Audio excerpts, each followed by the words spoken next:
pouvait pas trop charger l'ouvrage, c'est limité en poids.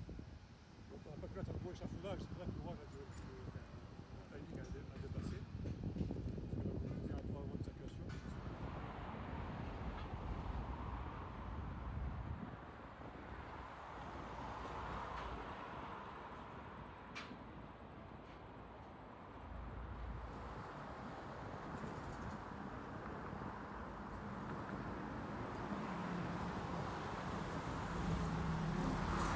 Voilà, ça le sort.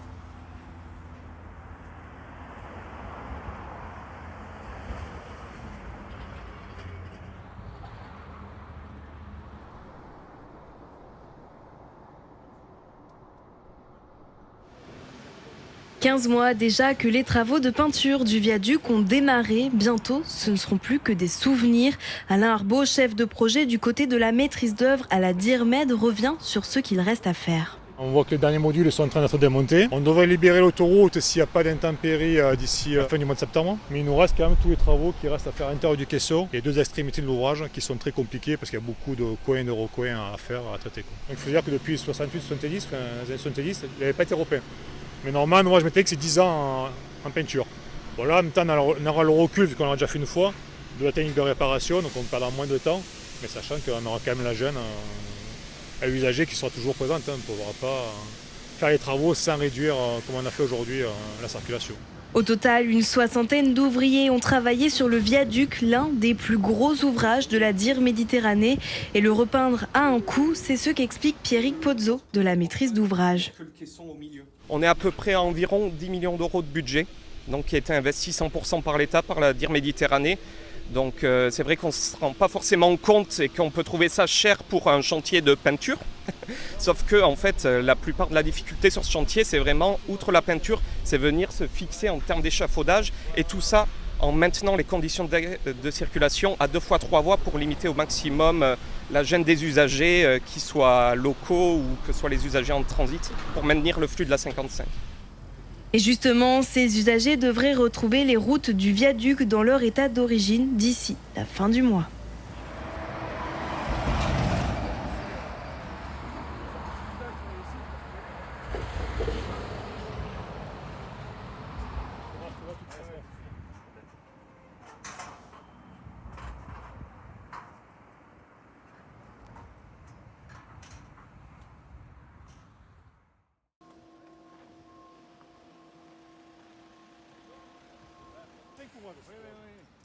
Il y a 2 ouvrages de béton précontraint de chaque côté, donc ça fait 4 ouvrages, et un ouvrage central, unique, qui fait 300 mètres.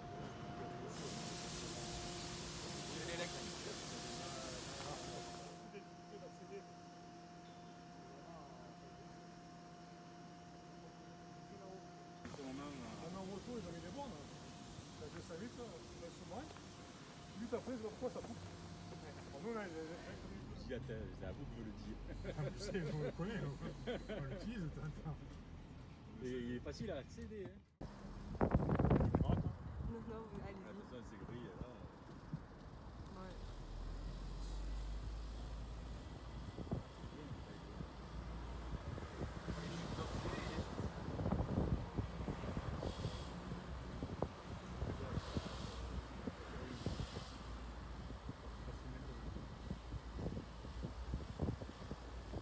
Peut-être qu'on descend pour faire l'échafaudage. J'ai tout le matos qui a été bougé.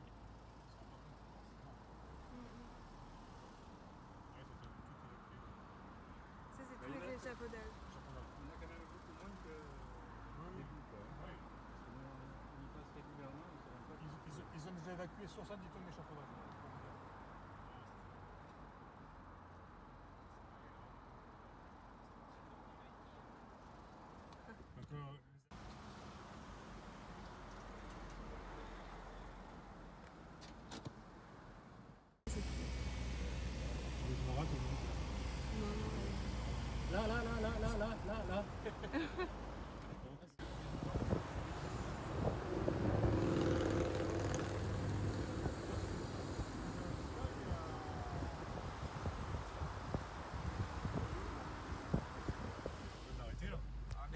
dans l'acier qui est déjà fatigué.